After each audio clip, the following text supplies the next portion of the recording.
Fact Focus, AZ Canvas report draws nonsensical conclusions. A report released this week in Arizona's largest county falsely claims to have uncovered some 173,000 lost votes and 96,000 ghost votes in a private door-to-door canvassing effort, supposedly rendering the 2020 election in Maricopa County uncertifiable.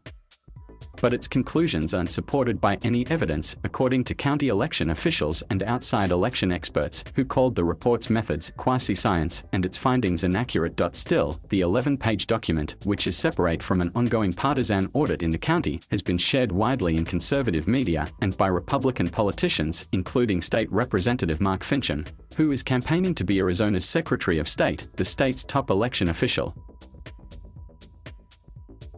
Report author Liz Harris, an unsuccessful Republican legislative candidate and a real estate agent in the Phoenix suburb of Chandler, declined to respond to specific questions but said a more comprehensive version of the report would be released soon. Here's a closer look at the facts. CLAN, an estimated 173,104 missing or lost votes and an estimated 96,389 ghost votes cast by people who didn't appear to live at their voter registration addresses indicate that the 2020 election in Maricopa County included irregularities and is uncertifiable. The facts: the report doesn't provide evidence for these far-fetched claims, and the county's election results have been certified for months. Their grassroots canvass report that gained traction on social media on Wednesday weaves a narrative of hundreds of thousands of voting errors in Maricopa County, but it bases those allegations on interactions with a fraction of that number of votes, analyzing data on just 4,570 voters in a handful of voting precincts. Harris claims in the report that these smaller-scale findings can be extrapolated out to the entire county at a scientifically correlated confidence level of 95%, but Stanford University political science professor Justin Grimmer said that's inaccurate from the description in the report. It is clear that this was not a random sample, Grimmer said. Even if it was random, he said, certain areas were oversampled, and the authors didn't take into account that the people who responded to the canvassers were likely different than those who didn't respond.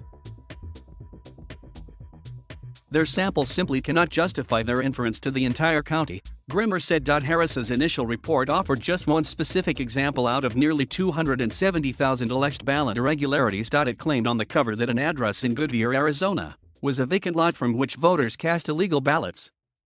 But that claim was quickly debunked on Twitter by a local ABC 15 reporter and county officials. In fact, the address is a legitimate place of residence, according to Maricopa County Assessor Eddie Cook. In 2020, it housed 3 registered voters who cast general election ballots, according to Megan Gilbertson, spokeswoman for the Maricopa County Elections Department. After the error was pointed out, Harris released a new version of the report with a different example on the cover. But the new example, an allegedly vacant lot in Tempe, Arizona, also wasn't evidence of any foul play.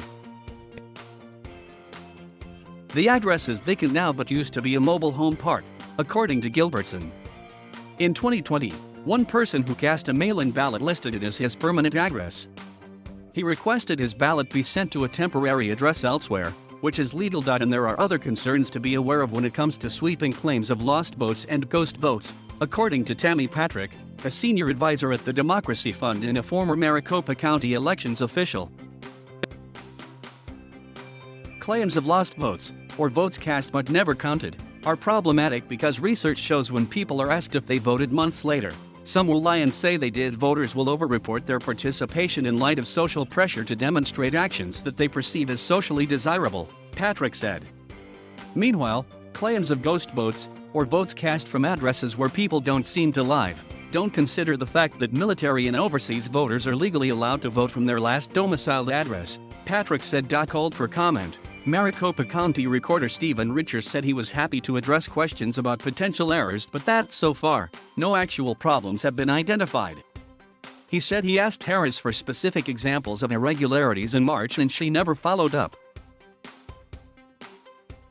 Harris declined to answer most specific questions about the report, but said the first specific claim about a vacant lot was a typo.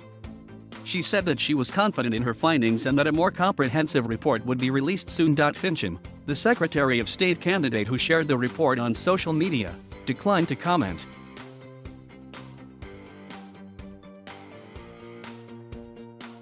Thank you for watching.